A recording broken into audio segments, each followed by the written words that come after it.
Good afternoon, and thank you for attending this the Jacksonville Police Department press conference. My name is John Franklin. I'm the Chief of the Jacksonville Police Department. As you know by now, two of my officers, Officer Sean Jones and Logan Kalesa, were involved in a shooting during the course of a burglary investigation that began during the evening hours of June 13th at 11:15 p.m. at the Crane Ford dealership at 1800 School Drive here in Jacksonville. Two members of the overnight cleaning crew heard a subject breaking into the premises as they were cleaning it. And the subject observed a male subject, now known as Tremone Savage, 22-year-old male, actively breaking into the service area as they were cleaning the premises. One of the cleaning crew members fled the location and ran down to the nearby Shell station and asked the clerk to call the police, stating that someone was breaking into the premises as they were cleaning. Another member of the cleaning crew concealed himself in a closet. One of my officers, Officer Kalesa, happened to be coming by on routine patrol. The lady, part of the cleaning crew, flagged him down. Officer Kalesa got on the radio that he was there already. He asked for assisting units, and they converged upon the scene of the Crane Ford dealership. Shortly after arriving on the scene, Kalesa and Officer Sean Jones, Sergeant Robert Slash, and Officer Isom arrived on the scene. You could see Officer Kalesa on his body cam watching through the windows, the side windows of the dealership, and you could see someone inside actively turning on lights of various vehicles. Officer Kalesa and Officer Jones went around to the rear of that location, the south end of the service bay, where observed an overhead service door rising up. Once they entered the scene with weapons drawn, they observed a male subject seated behind the seat of an oversized F-250 pickup truck. You can see the picture over there to the camera. That's the size of the vehicle. It's quite large. As they approached the vehicle and ordered the driver to exit the vehicle, keep his hands where they could see him, the subject began to drive out of the bay area toward the direction where the officers were. Officer Sean Jones was on the driver's side of the vehicle, and he noted that he couldn't see Officer Kalesa. The vehicle is very large. He couldn't see over the hood to see where Officer Kalesa was. He felt that the tires of the vehicle were going right in the direction he last saw Officer Kalesa. And in fearing for Officer Kalesa's safety, Officer Sean Jones began to fire several times into the vehicle. Officer Kalesa at this point also could not see Officer Sean Jones on the driver's side of the vehicle. Officer Kalesa was on the passenger side. He feared for Officer Jones' safety, and by him hearing the gunshots, he wasn't sure who was doing the shooting. He did notice that the driver inside of the vehicle, now granted, understand, this vehicle had tinted windows, all four windows. He noted the driver was behind the driver's seat, was sitting in the driver's seat, over the steering wheel, hunched over. He said he wasn't sure if the subject was reaching for a weapon or if he had a weapon in his hand. At that point, Officer Kalesa began to fire into the vehicle also. The vehicle sped away, slightly southbound in the service bay until it ran into the wall where the overhead door was. That's the picture up there. They extracted the subject out of the vehicle right away and immediately began first aid measures. Unfortunately, an ambulance came and took him to the North Metro Center where he was pronounced dead. Excuse me.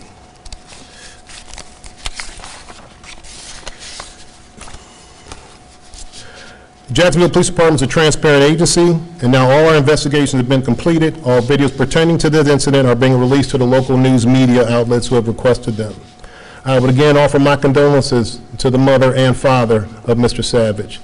We're releasing both videos, the Crane Ford's video. They had an overhead surveillance camera, as well as our own body cam video. We're releasing that to all media outlets that wish to have them. We're not going to show them here at this time. We're going to release them to you all. You all can do what you want with them. Are there any questions? Have the officers where does the investigation stand internally, and while you guys review policies and procedures? Okay, right now, as it stands now, our criminal investigation has been completed. Our professional standards investigation has also been completed. We have turned over our completed criminal investigations file to the Pulaski County Prosecutor's Office for further review, and they'll be contacting us when they feel that their investigation is completed. In addition, we have also turned over a completed file to the FBI liaison to the Department of Justice for further review. Have both of those officers been cleared by professional standards? They have been cleared by our agency, yes, sir. Any other questions? Can you speak to how complex this was for you and professional standards looking at this investigation, knowing that officers were firing into a truck without being able to see other officers?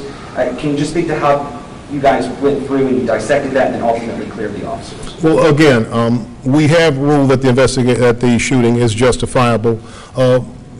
I'm not going to tell you there aren't some training issues we'll be addressing regarding this shooting, but at the time, the information they had to process in seconds, they did the best they could with the information they had at hand. I'm not going to tell you I'm totally happy with the incident itself. It's tragic any time we lose a life out here in the investigation of a burglary or the theft of an auto.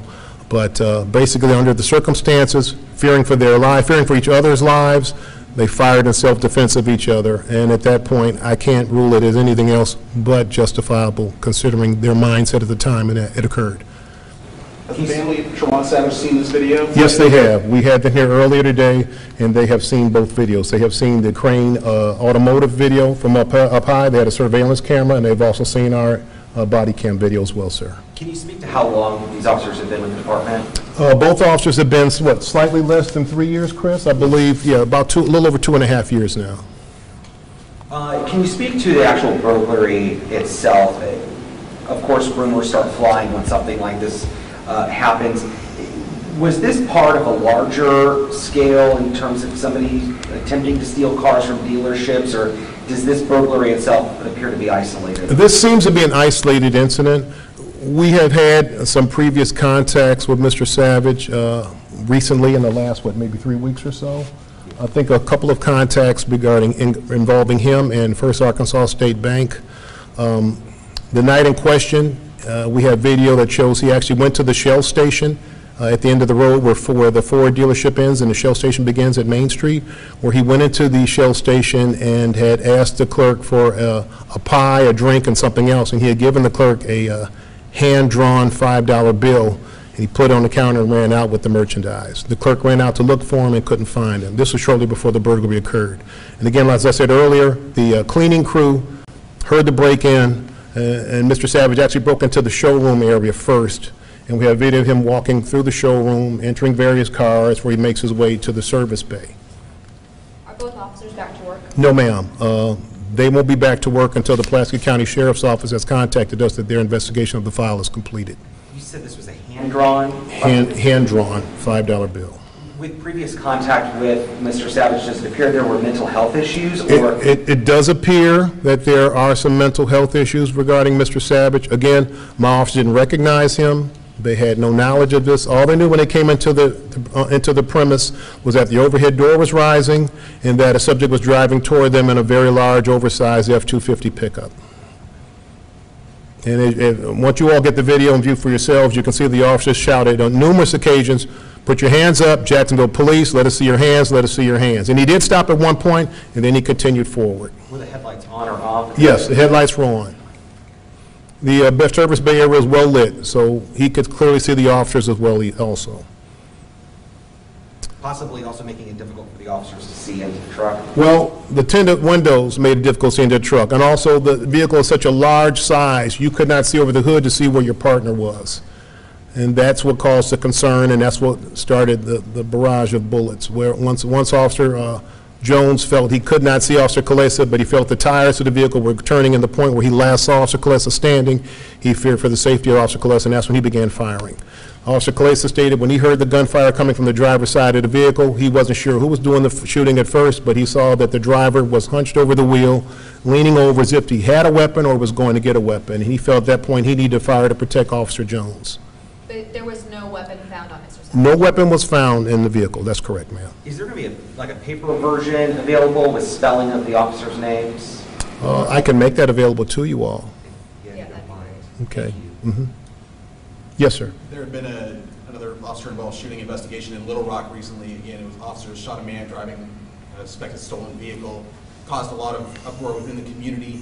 Had that case and people's response to it put any extra pressure on you or Jacksonville PD as you investigated this case? I don't feel that the two incidents are related. I watched that video from the Little Rock PD, and unfortunately, that officer made a decision to step in front of the path of that vehicle when that subject was trying to flee.